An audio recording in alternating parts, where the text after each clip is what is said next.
Saya Christian Grich, Anda menyaksikan obrolan malam. Tadi sudah kami sampaikan di awal bahwa hari ini akhirnya mantan pejabat di salah satu kantor wilayah di Jakarta Selatan, tepatnya kantor wilayah pajak di Jakarta Selatan, Rafael Alun Trisambodo akhirnya memenuhi undangan atau undangan dari KPK untuk mengklarifikasi harta yang ia miliki yang patut diduga sekali lagi perlu untuk kemudian diklarifikasi atau dimintai jawaban atau penjelasan mengenai dari mana asal mula dari harta yang kalau dibandingkan dengan level atau jabatan yang dimiliki sebagai eselon 3 di salah satu Kementerian Keuangan atau di Direktorat Jenderal Pajak, maka ini perlu untuk kemudian telusuri asal muasalnya. Tadi pagi saya sempat ke gedung KPK untuk bisa melihat langsung bagaimana proses pemeriksaan atau klarifikasi atau verifikasi terhadap harta-harta yang dilaporkan oleh Rafael Alun Trisambodo di dalam laporan harta kekayaan negara atau LHKPN, laporan harta kekayaan penyelenggara negara atau LHKPN ya. Ini adalah visual ketika Rafael Alun Trisambodo tiba di KPK. Ini agak berbeda bagi wartawan yang biasa bertugas di KPK. Itu biasanya pemeriksaan baik itu saksi, tersangka itu baru dimulai biasanya rata-rata di atas jam 9 pagi. Namun Rafael Alun Trisambodo tadi tiba di gedung KPK, kami pantau itu sebelum jam 8 pagi, di saat wartawan belum banyak yang berkumpul di gedung KPK yang biasanya menunggu di KPK. Saya ajak Anda menuju ke gedung KPK untuk melihat langsung. Ini adalah visual terbaru ya. Visual terbaru di gedung KPK. Anda bisa saksikan itu adalah Rafael Alun Trisambodo yang baru selesai melakukan klarifikasi atau memberi klarifikasi terhadap sejumlah harta sebesar 51,6 miliar rupiah yang ia laporkan dalam LHKPN. Kita coba dengarkan jika ada audio atau suara yang bisa kita dengarkan bersama.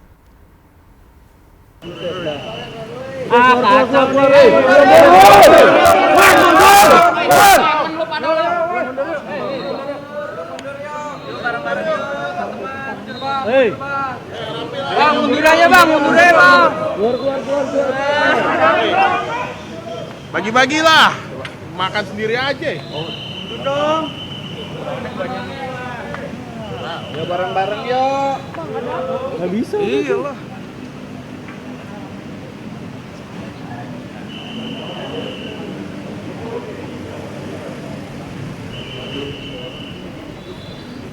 Ya, kami berusaha untuk mendapatkan sambungan audio selain visual yang coba kami dapatkan atau perlihatkan kepada Anda di layar kaca. Memang dari tadi saya sempat ke sana ke gedung Merah Putih KPK di kawasan Kuningan, Jakarta Selatan. Nah, kawasan Jakarta Selatan kami coba untuk mendapatkan gambar. Ini adalah gambar Rafael Alun Trisambodo yang sedari pagi tadi pukul 8, hampir pukul 8 tiba di gedung KPK. Kita dengarkan kembali, ada audio atau suara yang bisa kita dengarkan bersama.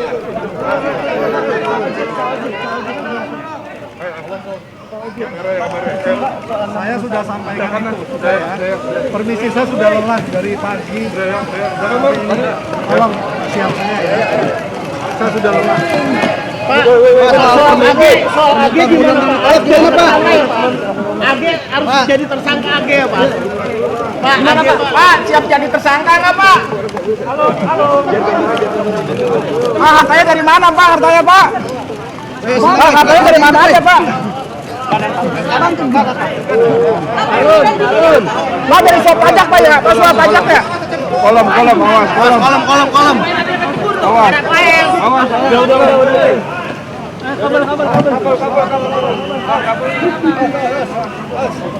Oh, masih.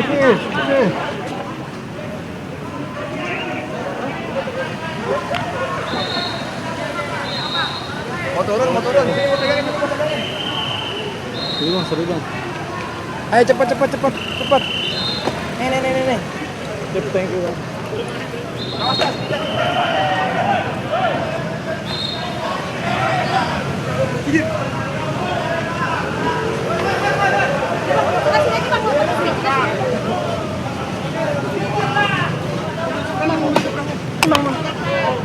Bang, Pak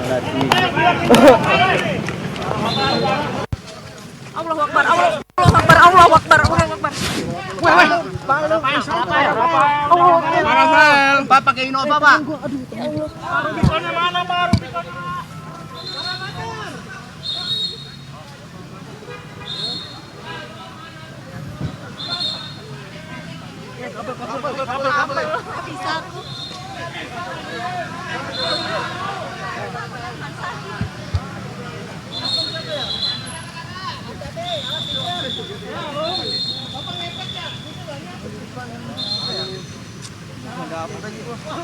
Kecil juga ya bang ngomongnya bang ya?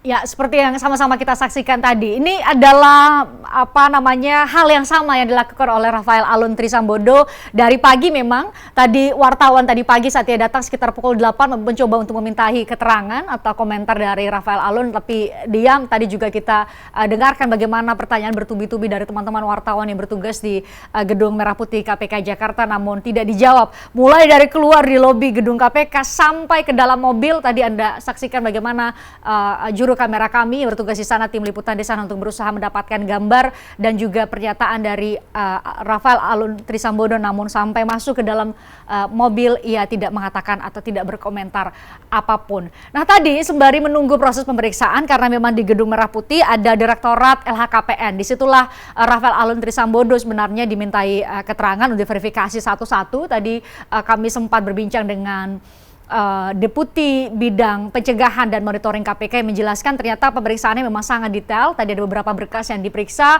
termasuk kepemilikan sejumlah harta yang kemudian viral. Tadi Deputi Pencegahan dan Monitoring KPK mengatakan sebenarnya berterima kasih kepada semua netizen warganet yang mencoba membuka dan KPK mengetahui harta-harta yang tidak wajar atau sejumlah aset-aset yang patut diduga diperoleh dengan tidak wajar justru dari netizen. Nah, sembari menunggu saya sempat berbincang dengan pakar perpajakan yang memang kemudian hadir di gedung KPK untuk bertanya mengenai satu, LHKPN ini sebenarnya punya taji atau tidak untuk bisa menelusuri apakah seseorang patut diduga melakukan tindak pidana yang bisa masuk ke dalam ranah atau kewenangan KPK, entah itu tindak pidana pencucian uang, apakah gratifikasi atau suap. Termasuk bagaimana kementerian dan lembaga masing-masing seharusnya punya mekanisme internal melalui Inspektorat Jenderal masing-masing kementerian dan lembaga untuk mengetahui terlebih dahulu atau mendeteksi secara dini apa yang terjadi kepada seorang Rafael Alun Trisambodo. Ada jumlah harta, peningkatan jumlah harta yang tidak wajar, seharusnya itu bisa ditelusuri di tingkatan Inspektorat Jenderal masing-masing kementerian dan lembaga, tidak perlu sampai ke KPK. Kita dengarkan bersama cuplikan wawancara saya dengan pakar perpajakan yang kami wawancarai siang tadi di gedung KPK. Berarti pas nih kita tanya buat pemirsa obrolan malam nih, saya tanya. Jadi LHKPN itu banyak sekali Pak Roni yang menyoal bahwa wah, kita nggak bisa percaya lagi dong sama LHKPN. Orang atau pejabat yang punya kewajiban untuk memberi laporan di LHKPN bisa saja sembarangan dalam tanda petik mencantumkan tanpa kemudian ada mekanisme verifikasi kebenaran atau keakuratan dari isi dari LHKPN. Benar demikian atau justru lain? Sebenarnya penyelenggara sadar bahwa dia wajib mengisi itu dengan benar itu tadi. Ya, tapi kan saya tidak yakin apakah benar. Ya, itu tugas atasan langsung untuk menanyakan, benarkah rumahmu 3, benarkah mobilmu 3. Kalau tidak benar, ya cantumkan. Nah, masalahnya adalah apakah atasan langsung melakukan hal itu terhadap LKPN-nya. Karena goalkeeper di situ, bukan di KPK. Itu tadi. Kalau atasan langsung tidak menanya kebenaran tersebut sampai ke sini, ya itu kan tadi ada pemeriksaan dari Direktorat LHKPN. Berarti harusnya atasan langsung berarti kepala kantor wilayah atau dalam hal ini adalah Direktur Jenderal Pajak atau Kementerian Keuangan. Atasan langsung itu berjenjang, Mbak. Jadi kalau misalnya dia kepala bagian, atasan langsungnya mungkin kabak yang paling senior, ataupun bisa juga eselon 2-nya. Tadi, jadi berjenjang dari eselon 3, eselon 2, eselon 1, bahkan sampai ke menteri. Jadi ketika sudah masuk ke LHKPN di KPK, itu proses itu seharusnya sudah dilakukan. Nah, ujuk-ujuk tiba-tiba ada sekian miliar. Nah, kenapa? Dan itu juga nilai fantasi 56 itu karena perubahan nilai aset. Misal tanah yang tadi 1 juta menjadi 10 juta. Nah, itu terjadi. Itu. Oke. Berarti tidak bisa serta-merta ketika ada jumlah kepemilikan harta yang menurut ukuran kewajaran umum atau dibandingkan dengan gajinya ini adalah tidak wajar, itu bisa jadi karena ada pertambahan nilai dari aset yang dimiliki. Tetapi kan konteks ini kan, kalau dalam konteks ini setidak-tidaknya nih kami publik melihat ada anak dari Pak Rafael yang menunjukkan bahwa punya Rubicon, punya motor gede yang tidak masuk ke dalam, katanya Mas kita verifikasi, tidak masuk ke dalam LHKPN yang dilaporkan terakhir, Pak. Nah gini, LHKPN juga, saya nggak membela yang bersangkutan. LHKPN itu kan ada proses. Dia melaporkan LHKPN itu kalau mutasi, ya, rotasi, jabatan baru, dia wajib memperbaiki LHKPN. Tapi kalau dia misal 3 tahun masih berjabat itu tidak harus mengisi LHKPN. Oke. Artinya misalnya sekarang kan menjadi kabak 2 di sebelum dinonaktifkan kan, menjadi kabak 2 di kantor wilayah pajak Jakarta Selatan. Berarti kalau misalnya dalam kurun waktu 3 tahun tidak ada mutasi atau kenaikan promosi, kenaikan jabatan, ya walaupun ada penambahan harta tidak perlu melapor, Pak? Di LHKPN tidak perlu melapor, tapi di SPT lapor. Makanya tadi, nah ketika ada SPT kan atasannya juga meriksa juga. Misalnya 1 tahun ini mobilnya nambah berapa, rumah nambah berapa. SPT kan, SPT diperiksa atasan langsung juga. Jadi verifikasi ada di LHKPN kalau dia naik pangkat, tapi kalau SPT itu setiap tahun diperiksa. Nah masalahnya ini nggak dilakukan juga gitu loh. Anda menduga justru tidak dilakukan di SPT, tidak lapor pajak maksudnya? Karena banyak yang kemudian beredar informasi bahwa Rubicon ini aja belum bayar pajak, Pak. Iya makanya SPT kan wajib melaporkan semua kekayaannya, yang dia punyai maupun yang miliki loh, beda loh. Yang dimiliki atas nama dia, dipunyai atas nama orang lain, itu wajib disampaikan SPT. Dan itu di SPT, sudah masuk SPT, itu kan juga atasan langsung tahu juga. Nah kenapa nggak diperiksa juga gitu loh, harta kekayaan pejabat di SPT-nya. Jadi menurut Pak Roni yang perlu berbenah ini sebenarnya apa? Jajaran pejabat di Kementerian Keuangan yang secara berjenjang yang Pak Roni bilang tadi bisa jadi adalah atasan langsung dari siapapun ini sebenarnya pejabat yang sudah punya kewajiban untuk menyampaikan laporan harta kekayaan negara, itu yang perlu dilakukan saat ini, Pak, termasuk di kementerian-kementerian lain? Sebenarnya bukan hanya Kementerian Keuangan ya, enggak. Jadi semua kementerian, lembaga, Pemda itu wajib. Jadi yang merasa dirinya penyelenggara negara wajib melaporkan, atasannya juga memeriksanya tadi. Jadi goalkeeper ya atasan langsung. Kalau tadi ini penjaga gawang nih kalau Bapak menyebut ya, penjaga gawangnya adalah para atasan langsung di kementerian masing-masing, termasuk dalam hal ini kasusnya terjadi di Kementerian Keuangan. Tapi saya mau masuk di apa yang mau ditelisik, kemungkinan yang bakal ditelisik oleh Direktorat LHKPN saat ini.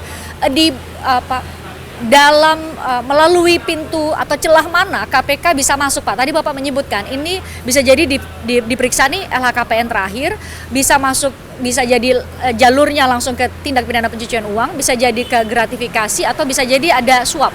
Ini dari pintu masuknya apa, Pak? Apakah memang punya kewajiban untuk menyampaikan asal muasal dari harta yang dimiliki saat ini atau bagaimana verifikasinya? Gini, model pemeriksaan beda. Jadi pertama dari administrasi LHKPN.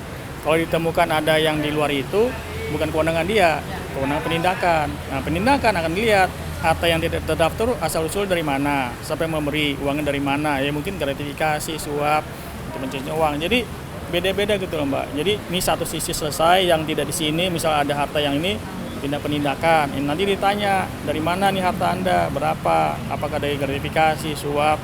Itu ketahuan semua, KPK punya sistem tadi. Punya sistem yang dimaksud adalah misalnya seorang, katakanlah misalnya asumsi kita adalah ada seorang pejabat yang dimintai, Anda dapat Rubicon ini dari mana nih belinya, harganya sekitar misalnya 2 miliar, gaji Anda segini. Ya harus bisa menjawab secara terang-benerang dengan secara administratif bahwa ini saya dapat uang ini untuk beli ini, atau secara kredit dan lain-lain. Itu seperti itu, Pak, verifikasi di dalam? Makanya sebenarnya disinilah ketika dia diperiksa mempertanyakan hartanya itu, dia melakukan pembuktian terbalik. Nah bisa saja dia beli mobil mewah itu karena jual tanah, jual warisan yang boleh aja. Tadi apa buktinya tadi. Tapi divisinya beda-beda. Ini satu pencegahan, satu penindakan tadi. Kalau yang saat ini bergulir, Pak, itu kira-kira sampai di proses yang mana? Ya masih pencegahan, masih bagian LHKPN lah. Gitu loh. Masih Ya, bagian- jadi ada sistem sudah dibangun KPK selama ini wilayah Anda selesai, ya ini sini gitu.